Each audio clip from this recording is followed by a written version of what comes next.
الحمد لله وكفى وسلام على عباده الذين اصطفى أما بعد فأعوذ بالله من الشيطان الرجيم بسم الله الرحمن الرحيم ألف لام ميم تلك آيات الكتاب الحكيم هدى ورحمة للمحسنين صدق الله العظيم وصدق رسوله النبي الكريم اللهم صل على سيدنا محمد وعلى آل سيدنا محمد وأصحاب سيدنا محمد وبارك وسلم عليه۔ آج سے ہم قرآن مجید کی 31ویں سورت سورہ لقمان کا آغاز کر رہے ہیں۔ سورہ لقمان مکی سورت ہے، اس میں 34 آیات اور 4 رکوع ہیں۔ یہ سورت حضرت لقمان علیہ السلام کے نام سے موسوم ہے۔ حضرت لقمان علیہ السلام جنہیں حکیم لقمان یا لقمان الحکیم بھی کہا جاتا ہے، یہ عربوں کے ایک دانا شخص تھے، صاحب حکمت تھے، صاحب دانائی تھے۔ ان کے الفاظ، ان کے اقوال، ان کی باتیں عربوں کے اندر ہمیشہ سے بڑی قدر و منزلت سے دیکھی جاتی رہی تھی۔ عربوں میں ایک صحیفہ لقمان کے نام سے یا مجلہ لقمان کے نام سے موجود تھا، اور عربوں کے اصحاب علم، اصحاب دانش مجلہ لقمان سے یعنی لقمان علیہ السلام کی کتاب سے استفادہ کیا کرتے تھے۔ حضرت لقمان ایک دانا تھے، حکیم تھے، صاحب علم انسان تھے، صاحب تجربہ انسان تھے، لیکن نبی نہیں تھے۔ اللہ کے ایک مقبول بندے تھے، دانا بندے تھے، لیکن ان کو نبوت بھی ملی ہو اس کا ذکر قرآن مجید میں کہیں نہیں ملتا۔ سیاہ فام تھے، حبشی تھے، انہیں سیاہ رنگ تھا، موٹے موٹے ہونٹ تھے، موٹا ناک تھا جیسے حبشی ہوتے ہیں۔ حضرت لقمان علیہ السلام بھی حبشی تھے۔ ایک مرتبہ حضرت عبداللہ ابن عباس رضی اللہ تعالیٰ عنہما کے پاس ایک حبشی آیا اور اس نے کچھ سوال کیا۔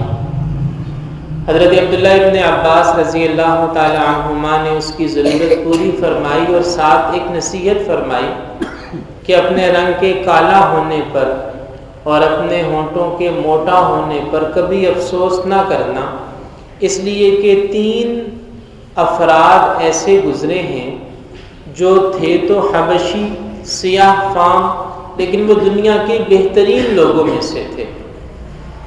ایک حضرت بلال حبشی رضی اللہ تعالیٰ عنہ، ہر مسلمان ان سے واقف ہے، ان کے فضائل اور مناقب کی تو کیا ہی بات ہے۔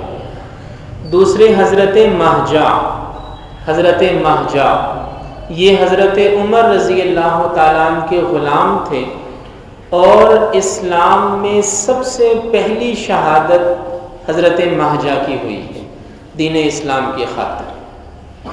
اور تیسرا نام جو حضرت عبداللہ ابن عباس رضی اللہ تعالیٰ عنہما نے لیا وہ یہ تھے حضرت لقمان علیہ السلام، کہ یہ 3 لوگ حضرت بلال، حضرت مہجا اور حضرت لقمان جو تھے تو سیاہ فام حبشی لیکن انسانیت کے بہترین لوگوں میں سے تھے۔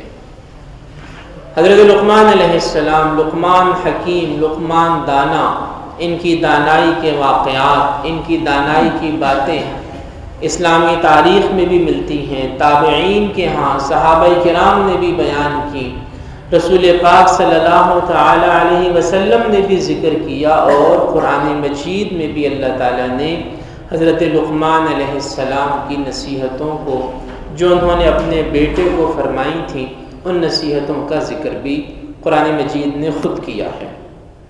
نبی نہیں تھے، دانا تھے، لیکن کہا یہ جاتا ہے کہ سردار اور بادشاہ تھے۔ حضرت لقمان علیہ السلام معاشرے کے سرکردہ لوگوں میں سے تھے، بادشاہوں میں سے، سرداروں میں سے تھے۔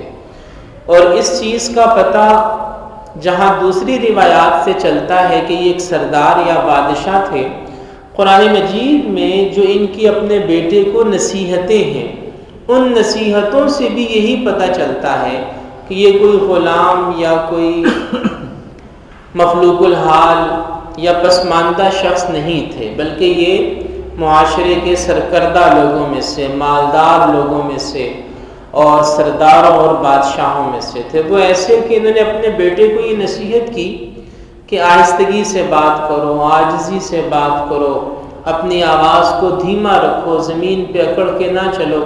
وہ ساری نصیحتیں ابھی آگے آئیں گی۔ اب ظاہر ہے کہ غریب یا مخلوق یا غلام اپنے بیٹے کو کیا نصیحت یہ کرے کہ عاجزی سے چلو یا اکڑ کے لوگوں سے بات نہ کرو، اونچی آواز سے بات نہ کرو۔ وہ غلام کا بیٹا تو پہلے ہی عاجزی کا مجسمہ ہوتا ہے۔ اکڑ کے بات نہ کرو، اکڑ کے نہ چلو، آہستگی سے بات کرو، یہ نصیحت ایک بادشاہ اور ایک سردار ہی اپنے صاحبزادے کو کر سکتا ہے، جس کے بارے میں یہ اندیشہ ہو کہ وہ لوگوں سے اکڑے گا، لوگوں سے لڑے گا، لوگوں کو حقیر سمجھے گا۔ یہ نصیحت تبھی کی جا سکتی ہے۔ حضرت لقمان علیہ السلام کی نصیحتوں کا ذکر اس سورہ مبارکہ میں آگے آ رہا ہے۔ سورت کا آغاز حروف مقطعات سے ہوتا ہے، الف لام میم، اور جیسے سورہ بقرہ کا آغاز حروف مقطعات سے ہوا تھا، اس سورت کا آغاز بھی حروف مقطعات سے ہوتا ہے۔ تلک آیات الکتاب الحکیم، یہ حکمت والی کتاب کی آیات ہیں۔ ہدی و رحمۃ للمحسنین، یہ ہدایت ہے اور رحمت ہے نیکی کرنے والوں کے لیے، نیکی کرنے والوں کے لیے، محسنین کے لیے ہدایت بھی ہے اور رحمت بھی ہے۔ جیسے سورہ بقرہ میں فرمایا گیا تھا کہ یہ ہدایت ہے متقین کے لیے، تقوی اختیار کرنے والوں کے لیے، تو یہاں فرمایا جا رہا ہے کہ ہدایت کا باعث ہے اور رحمت کا باعث ہے للمحسنین، نیکی کرنے والوں کے لیے۔ محسنین کون ہیں؟ محسنین نیکی کرنے والے وہی ہیں جو متقین تھے، جن کی صفات اللہ نے سورہ بقرہ میں بیان فرمائی، الذین یقیمون الصلاۃ، یہاں بھی بیان کی جا رہی ہیں کہ وہ جو نماز کو قائم رکھتے ہیں۔ نماز پڑھنے کا ذکر نہیں ہو رہا کہ نماز پڑھتے ہیں، بلکہ فرمایا کہ نماز کو قائم کرتے ہیں۔ نماز کا قائم کرنا کیا ہوتا ہے یہ آپ جانتے ہیں کہ نماز کو پابندی سے پڑھنا، باقاعدگی سے پڑھنا، جماعت کے ساتھ پڑھنا، سنتوں، مستحبات، واجبات اور فرائض کا خیال رکھتے ہوئے پڑھنا، تو یہ ہے نماز کا قائم کرنا۔ ہمیشہ پڑھنا، جماعت سے پڑھنا اور سنن و مستحبات وغیرہ کی رعایت کرتے ہوئے پڑھنا، یہ نماز قائم کرنا ہوتا ہے۔ نماز پڑھنا کیا ہوتا ہے؟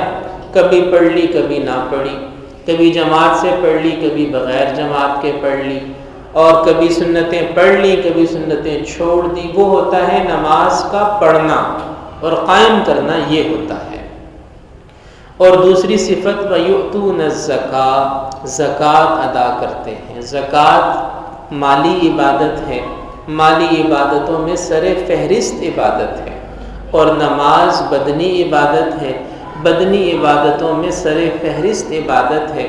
اللہ تعالیٰ نے قرآن مجید میں کئی بار 100 کے قریب مقامات پر نماز اور زکوٰۃ کا ذکر فرمایا۔ تیسری خوبی وَهُمْ بِالْآخِرَةِ هُمْ يُوقِنُونَ، آخرت کا یقین رکھتے ہیں۔ صرف یہ نہیں کہ آخرت کو مانتے ہیں، بلکہ ماننا اور ماننے سے اگلا درجہ ہے یقین رکھنا، یقین کے ساتھ ماننا۔ جیسے ایک آدمی کسی بات کو مانے کسی کے کہنے پر، اور ایک آدمی کسی بات کو مانے خود دیکھ کر.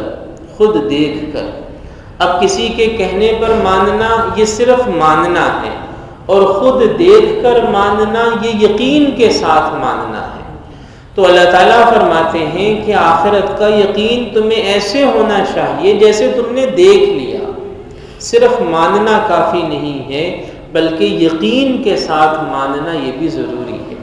تو ان لوگوں کے بارے میں جو نماز کو قائم کرتے ہیں، زکوٰۃ ادا کرتے ہیں، آخرت پر یقین رکھتے ہیں، ان لوگوں کے بارے میں سورہ لقمان کے شروع میں 2 بشارتیں ہیں. پہلی بشارت یہ ہے کہ یہ ہدایت اور رحمت، قرآنی ہدایت اور قرآنی رحمت کے مستحق ہیں. اور دوسری بشارت یہ ہے اولئک علی ھدی من ربہم واولئک ھم المفلحون، کہ یہ اپنے رب کی طرف سے ہدایت پر ہیں اور یہی لوگ فلاح کو پانے والے ہیں، یعنی دنیا اور آخرت کی کامیابی کو. فلاح کا معنی ہوتا ہے دنیا اور آخرت کی کامیابی. تو یہ دنیا کی کامیابی کو بھی پائیں گے اور آخرت کی کامیابی کو بھی پائیں گے. سورہ لقمان کا ابتدائی حصہ سورہ بقرہ کے ابتدائی حصے سے ملتا جلتا ہے. جو نصیحتیں اور ہدایات وہاں تھیں تقریباً وہ یہاں بھی موجود ہیں. اللہ پاک ہمیں قرآن مجید کو سمجھ کر اس پر عمل کرنے کی توفیق عطا فرمائے.